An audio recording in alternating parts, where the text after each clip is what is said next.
అంటే ఉద్యోగ సంఘాల నాయకుడిగా కాకుండా వ్యక్తిగతంగా ఏంటి మీకు ప్రభుత్వానికి మధ్య తగాదా ఏంటి? తగాదా ప్రభుత్వానికి నాకు ఏం లేదన్నా. అంటే నేను ఎప్పుడు అంటే కొన్ని మీడియా ఛానళ్ళు అట్లా క్రియేట్ చేయడం వల్ల, నేను గత ప్రభుత్వంలో యాక్టివ్గా ఉండడం వల్ల, కొన్ని ఛానళ్ళు అట్లా ప్రచారం చేయడం వల్ల, నేను ఒక పార్టీ వాడిగా ముద్ర వేయడం వల్ల వచ్చిందే తప్ప నేను ఎక్కడ పార్టీ పరంగా ఎక్కడా చేయలే. కాకపోతే 2014-19 మధ్య కూడా ప్రభుత్వం నన్ను ఒకసారి సస్పెండ్ చేసింది. దేనికి? అంటే అప్పుడు ప్రభుత్వం 50 సంవత్సరాలకే కంపల్సరీ రిటైర్మెంట్ చేయాలని చెప్పి ఒక ప్రపోజల్ తీసుకొచ్చింది. ఆ ప్రపోజల్ సంబంధించిన జీవోలు, అంటే డ్రాఫ్ట్ జీవోలు బయటికి రాకముందే తయారు చేసిన డ్రాఫ్ట్ జీవోలు బయటకు వచ్చి అవి కొన్ని పత్రికల్లో రావడం, అది ఉద్యోగుల్లో ఆందోళన రావడంతో ప్రభుత్వం ఆ ప్రతిపాదన వెనక్కి తీసుకొని ఆపేసింది. ఆ జీవోలు బయటికి రావడానికి నేనే కారణం అనే ఉద్దేశంతో అప్పుడు ప్రభుత్వం నన్ను సస్పెండ్ చేసింది. అప్పటి నుంచి నా మీద నేను ఒక పార్టీకి, అంటే వైసీపీకి అనుకూలం, ఆ రోజు టీడీపీ ప్రభుత్వంలో నేనే ఆ జీవోలు తీసుకెళ్లి సాక్షికి ఇచ్చానని చెప్పి నన్ను సస్పెండ్ చేయడం, తర్వాత ప్రభుత్వం మారడం, ఆ ప్రభుత్వం నేను ప్రెసిడెంట్ అవ్వడం. ఆ ప్రెసిడెంట్ అయినప్పుడు ప్రభుత్వంతో సఖ్యతగా ఉండి, అంటే మేము ఎంప్లాయీస్కి మేలు చేయాలంటే ప్రభుత్వంతో మంచి సంబంధాలు మెయింటైన్ చేయాలి, వాళ్ళు మంచి చేసినప్పుడు మంచి చేసిందని పొగడాలి, అవన్నీ చేయడం కామన్. ఎవరైనా ఇప్పుడుండే సంఘాల నాయకులందరూ చేసి కూడా అదే. అట్లా చేయడం వల్ల నన్ను ఒక పార్టీ వాడిగా ముద్ర వేయడం వల్ల అట్లా బయటికి ఫోకస్ అయింది తప్ప, నేనైతే ఎప్పుడు ఎంప్లాయీస్ పక్షాన నిలబడినా, ఎంప్లాయీస్ కోసం ఫైట్ చేసినా. వాళ్ళు అంతా చెప్తున్నారు కదా నేను ఒక పార్టీకి అభిమాని అని. మళ్ళీ ఇదే వైసీపీ ప్రభుత్వం ఉద్యోగులకు పిఆర్సీ సమయంలో అన్యాయం చేసినప్పుడు రోడ్డు మీదకి వచ్చి కొట్లాడినాం, ఇది అందరితో పాటే ఫైట్ చేసినాం. అంతేగాని వైసీపీ అంటే మన పార్టీ అని చెప్పి నేనేం ఆ రోజు కామగలేను కదా. కొందరు కావాలని చేసే ప్రచారం తప్ప నేను ఎప్పుడు ఎంప్లాయీస్ పక్షాన్ని నిలబడ్డాం. ఏ ప్రభుత్వం ఉన్నా ఆ ప్రభుత్వంలో కూడా నేనే ఎక్కువ ఫైట్ చేసిన. కావాలంటే ఉద్యోగ సంఘాల నాయకులు అందరూ నేను అడగండి. సీఎం గారి దగ్గర మీటింగ్ జరిగినప్పుడు పిఆర్సీ సంబంధించి కానీ ఇంకోటి కానీ నేనే గట్టిగా అడిగేవాడిని. మీరు చెప్పేది ఫైనాన్షియల్ తప్పులు లెక్కలు చెప్తున్నారు సార్, అవన్నీ నమ్మి మీరు మోసపోవద్దు, అన్యాయం చేయొద్దు ఉద్యోగులు, కానీ నేనే ఫైట్ చేసేవాడిని. ఓకే, ఇప్పుడు మరి 2024 ఎన్నికల్లో మీరు వైసీపీ తరఫున కడప జిల్లాలో ప్రచారం చేశారని మీ మీద 4 కేసులు నమోదయ్యాయి. మరి 4 కేసులు ఇప్పటికే కొనసాగుతున్నాయి. అందులో అప్పుడే ఆ సంఘటనలోనే మీరు సస్పెన్షన్ వేటుకు కూడా గురయ్యారు. ఇప్పటికే కొనసాగుతుందా ఆ సస్పెన్షన్? ఇప్పటికీ సస్పెన్షన్లోనే ఉన్నా నేను. మరి ఆ ముద్ర ఎందుకు పడింది? అదే దాంట్లో కూడా ఇప్పుడు నా మీద ప్రభుత్వం, ఈ ప్రభుత్వమే కదా, ప్రభుత్వం మారిన తర్వాత, కొత్త ప్రభుత్వం వచ్చిన తర్వాత అక్కడ జరిగిన సంఘటనల మీద కడప కలెక్టర్ని ఎంక్వైరీ ఆఫీసర్గా వేశారు. ఎంక్వైరీ ఆఫీసర్ గవర్నమెంట్కి ఇచ్చిన రిపోర్ట్లో ఎంక్వైరీ ఆఫీసర్ అక్కడ ఉండే 4 డిపో మేనేజర్లు, అంటే ఎంక్వైరీ ఆఫీసర్ కలెక్టర్ గారు వెళ్ళి డిపోలో ఎంక్వైరీ చేయరు కదా, అక్కడ ఉండే 4 డిపో మేనేజర్లు కలెక్టర్ గారికి రిపోర్ట్ ఇచ్చారు. ఆ రిపోర్ట్ చూడమనండి. ఏ రిపోర్ట్లో అయినా 4 డిపో రిపోర్ట్లలో ఏ డిపోలో అయినా కూడా ఎలక్షన్ ప్రచారం చేశానని చెప్పి ఏ ఒక్క డిపో మేనేజర్ కానీ, ఏ ఒక్క కడప జిల్లా పబ్లిక్ ట్రాన్స్పోర్ట్ ఆఫీసర్ కానీ రిపోర్ట్ ఇచ్చింటే నేను ప్రచారం చేశానని నేను ఏం చెప్పింది నేను సిద్ధంగా ఉన్నా. నేను ఉద్యోగం వదిలేయడానికి కూడా సిద్ధంగా ఉన్నా. ఇప్పటికిప్పుడు రాజీనామా చేయడానికి సిద్ధంగా ఉన్నా. 4 డిపో మేనేజర్లు ఈ డిపోలో ఎలాంటి ప్రచార కార్యక్రమం చేయలేదని చెప్పి క్లియర్గా రిపోర్ట్ ఇచ్చిండ్రు. అయినా కలెక్టర్ గారు నేను నా మీద చేసిన ఛార్జెస్ ప్రూవ్ అయినాయి, అంటే నా మీద వచ్చిన ఆరోపణలు నిజమని చెప్పి రిపోర్ట్ ఇచ్చిండ్రు. అది ఎవరి ఒత్తిడితో ఇచ్చిండ్రు, ఎందుకు ఇచ్చిండ్రు అనేది ఇంకా ఎలక్షన్ అవ్వలేదు కదా. ఇప్పుడు రీసెంట్గా ఈ ప్రభుత్వం వచ్చిన తర్వాత ఎంక్వైరీ చేసిండు. అప్పుడు ఊరికి కేసు పెట్టిండు అంతే. ఆ కేసు కూడా ఈనాడు పేపర్ వాళ్ళు ప్రెజర్ పెట్టి ఈనాడులో పేపర్లో 4-5 సార్లు రాసినందుకు నన్ను సస్పెండ్ చేశారు. ఆంధ్రజ్యోతి వాళ్ళు ఇంకా సస్పెండ్ చేయడం లేదని. తర్వాత ఈ ప్రభుత్వం వచ్చిన తర్వాత ఎంక్వైరీ చేసింది. ఎంక్వైరీలో 4 డిపో మేనేజర్లు ఏమి ఇచ్చారో చెప్పమని, ప్రభుత్వాన్ని చెప్పమనండి. ఏ ఒక్క డిపో మేనేజర్ అయినా నేను ఎలక్షన్ ప్రచారం నిర్వహించానని రిపోర్ట్ ఇచ్చింటే నేను ఇప్పుడు రాజీనామా చేయడానికి సిద్ధంగా ఉన్నా.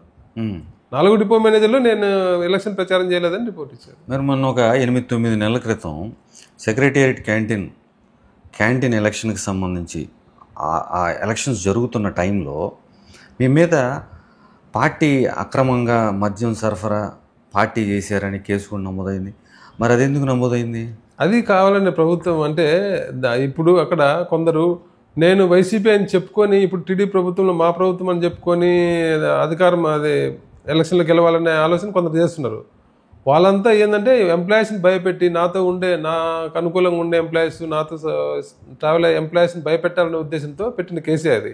ఆ రోజే మీడియాలో అందరూ చూసిండ్రు.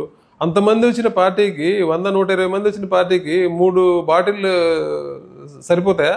50 మంది పోలీసులు వచ్చారు, ఒకరిద్దరు కాదు, 50 మంది పోలీసులు వచ్చి మొత్తం అక్కడుండే గార్డెన్ అంతా, మొత్తం అక్కడుండే ఏరియా అంతా సెర్చ్ చేశారు. కనీసం ఖాళీ సీసాలని దొరకాలి కదా. ఇప్పుడు వాళ్ళకి దొరికింది కూడా 3 ఫుల్ బాటిల్ కాదు కదా, ఖాళీ బాటిలే. 3 ఖాళీ బాటిల్ తెచ్చిపెట్టారు. మళ్ళీ అంతమంది 120 మందికి 3 బాటిల్తో పార్టీ చేయడం సాధ్యమవుతుందా? కేవలం ఏంటంటే నన్ను భయపెట్టాలి, నాతో ఉండే వాళ్ళని భయపెట్టాలి, ఎలక్షన్లో లబ్ధి పొందాలి భయపెట్టి అని చెప్పి ఆ రకంగా భయపెట్టి ఆ ఎలక్షన్ వరకు సక్సెస్ అయ్యారు. అక్కడ లిక్కర్ సరఫరా లాంటిది ఏమీ జరగల, సరఫరా చేయలేదు. అంతమంది ఇప్పుడు రాత్రి మీటింగ్ పెట్టుకున్నాము, భోజనం కూడా అరేంజ్ చేసాము. కొందరు ఎవరో ఉత్సాహవంతులు తెచ్చుకున్నారు, ఒకరిద్దరు తీసుకున్నారు తప్ప మేము ఆర్గనైజ్ చేసింది కాదు. అది ఆర్గనైజ్ చేస్తే నీకు అంత 3 బాటిల్తో కావు కదా 120 మందికి. కనీసం అట్టలన్నా దొరుకుతాయి కదా, సీసాలు తీసేసి అట్టపెట్టలన్నా దొరకాలి కదా. ఏం దొరకలేదు కదా. అది కూడా తప్పుడు కేసే, 100%, 100% తప్పుడు కేసు. ఎందుకు వెంటాడుతుందా వెంకటరామ? అంటే వాళ్ళ ప్లాన్ ఏంటంటే నన్ను రాజీనామా చేయించాలి, అప్సా ప్రెసిడెంట్ గా నన్ను తీసేసి వాళ్ళు రావాలా అనేది ప్లాన్. నేను రాజీనామా చేయను అని చెప్పిన. నేను ఎలక్టెడ్ ప్రెసిడెంట్, నేను ఎందుకు రాజీనామా చేస్తే చేయను, ఏం చేసుకుని చెప్పిన. ఇప్పుడు 2 సంవత్సరాలకు ఒకసారి జరుగుతాయి కదా మీ ఎలక్షన్, 3 years ఒకసారి, 3 సంవత్సరాలకి. ఓకే, ఇప్పుడు రేపు డిసెంబర్లో మళ్ళీ ఎలక్షన్ జరుగుతాయి. ఇప్పుడు కూడా ప్రభుత్వం నేనుంటే వాళ్ళు అనుకున్న వాళ్ళు గెలవరనే ఉద్దేశంతో ఇప్పుడు నేను లేకుండా ఎలక్షన్ చేయాలని ఆలోచన చేస్తుంది. అంటే ఈ కేసులు అడ్డం పెట్టుకొని నన్ను ఉద్యోగం నుంచి తీసేసి ఎలక్షన్ పెట్టుకోవాలనేది ప్రభుత్వం. నేనుంటే వాళ్ళ మనిషి పడిపోతారని భయం. ప్రభుత్వం ఆ భయంతో నా మీద ఎలాంటి అడ్డగోలుగా ఏం చేయడానికైనా సిద్ధంగా ఉంది. మీరు సింగిల్, ఇప్పుడు మీకు ఎంప్లాయీస్ ఉన్నా, మీకు సహచరులు ఎవరైనా మీకు సపోర్ట్ చేసినా, మీరు సింగిల్గానే ఇప్పుడు ఫైట్ చేయాలి. ఎందుకంటే మీరు ప్రభుత్వంతో ఢీకొంటున్నారు. భయం లేదా? నేనేం తప్పు చేయలేదు కదా భయపడడానికి. నేను తప్పు చేయలేదు. ఏం చేస్తారు వాళ్ళు? ఏం చేసినా ఉద్యోగం నుంచి తీసేసినా ఏమవుతుంది? కోర్టుకు వెళ్తాం. తర్వాత ప్రభుత్వాలు మారినప్పుడైనా న్యాయం చేస్తారు కదా. అంతకుమించి నన్ను ఏం చేస్తారు? నేను ఏదైతే కరెక్ట్ అనుకుంటే దానికి ఎప్పుడు నేను అన్నగడకుండా ఫైట్ చేస్తూనే ఉంటా. ఇప్పుడు కూడా ప్రభుత్వం చేసేది తప్పు. ఎందుకంటే నిన్న ప్రమోషన్లు ఇచ్చారు కొందరికి. ఆ ప్రమోషన్లలో ఏం సంబంధం లేకుండా నా మీద మేజర్ పెనాల్టీ వేస్తున్నామని ఆ ప్రమోషన్లో మెన్షన్ చేశారు. వాళ్ళ అంటే గవర్నమెంట్ ఇంటెన్షన్ తెలిసిపోతుంది ఏం చేయాలనుకుంటున్నాను అని.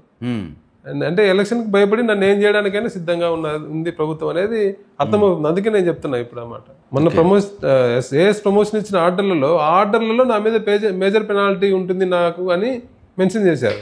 అసలు అక్కడ చేయాల్సిన అవసరమే లేదు. అంటే నన్ను భయపెట్టే ఉద్దేశం అంతే. ఓకే, ఇప్పుడు మీరు వైసీపీ కార్యకర్తగా వ్యవహరించకపోతే గత ప్రభుత్వంలో మామూలుగా ఎంప్లాయీస్ అసోసియేషన్స్, ఉద్యోగ సంఘాలని ఎందుకు వైసీపీ ప్రభుత్వ పెద్దల దాకా తీసుకెళ్ళలేదు? వాళ్ళు చాలా దూరం పెట్టారు, సమస్యలను ఏమీ వినలేదు, అందుకే వాళ్ళు ఆ ప్రభుత్వానికి దూరం జరిగారు ఎంప్లాయీస్ అనే ఒక మాట వినపడింది. అది 100% తప్పు. ఆ ప్రభుత్వంలో ఎప్పుడు ఎంప్లాయీ సంఘాలను దూరం పెట్టిండ్రు? ఆ ప్రభుత్వంలో ఎవరైనా సిఎస్ గారు మాట్లాడతాం 3-4 నెలలకు ఒకసారి జాయింట్ స్టాఫ్ కౌన్సిల్ మీటింగ్ జరిగేది. సజ్జల సార్ ఎప్పుడు అందుబాటులో ఉండారు, అడ్వైజర్ గారు. బొత్స గారు ఎప్పుడు అందుబాటులో ఉండేవాళ్ళు. అప్పుడప్పుడు సీఎం గారిని కలిసేవాళ్ళం. ఇప్పుడు లేదు, అది అప్పుడు కాదు. ఈ ప్రభుత్వం వచ్చినాక 15 నెలల్లో ఏ రోజైనా సీఎం గారు అందరిని పిలిచి ఒక సమస్య మీద మాట్లాడినామని చెప్పమనండి. ఏ ఉద్యోగ సంఘ నాయకుడైనా ఎవరికైనా అసలు ఇప్పుడు ఎవరైనా ఒక సమస్య ఎవరికి చెప్పుకోవాలో చెప్పమనండి. మొన్న జరిగింది కదా జాయింట్ స్టాఫ్. అదే 15 నెలల తర్వాత మేము గొడవ చేసి అడిగితే మొన్న పెట్టారు, నెల కిందట పెట్టి ఏం చేశారు? ఊరికి ఎంప్లాయీస్ చెప్పినట్టు అన్ని రాసుకొని పోయింది తప్ప నోరు చేసి వాళ్ళ ఆఫీసర్ల నుంచి కానీ సిఎస్ గారి దగ్గర నుంచి మీ సమస్యల మీద ఇట్లా చేస్తాం నోరు చేసి ఒక మాట మాట్లాడిన పాపను పోలే. అందరు మాట్లాడుతానే రాసుకొని లేచిపోతుంటే అడిగిండ్రు, అదేంటి సార్ మీరు రాసుకోవడానికి వచ్చిందా, ఏం చెప్పరా అని. అప్పుడు మీ సమస్యలని నోట్ చేసుకుని మీ సీఎం గారికి చెప్పి సీఎం గారి దగ్గర తర్వాత డెసిషన్ తీసుకుంటామన్నారు. ఏం తీసుకున్నారు? ఇప్పుడు 2 క్యాబినెట్లు అయినాయి. ఈ జాయింట్ స్టాఫ్ కౌన్సిల్ మీటింగ్ అయిన తర్వాత 2 క్యాబినెట్లు అయినాయి. 2 క్యాబినెట్లు కనీసం ఒక డిఏ అని ఇచ్చింది ఎంతవరకు ప్రభుత్వం? నిన్న క్యాబినెట్ అయింది, పండగ ఉంది, దసరాకు గవర్నమెంట్ ఏదో చేస్తుంది ఉద్యోగులకనే ఉద్యోగులందరూ ఎదురు చూస్తున్నారు, ఆశపడిండ్రు. ఈ క్యాబినెట్లో కూడా ప్రభుత్వం ఉద్యోగులకు ఏం చేయకుండా మనిషి చూపిందంటే ఉద్యోగుల పట్ల ఎంత నిర్లక్ష్యంగా వహిస్తున్నారు. ఇప్పుడు జరిగింది, అప్పుడు కాదు.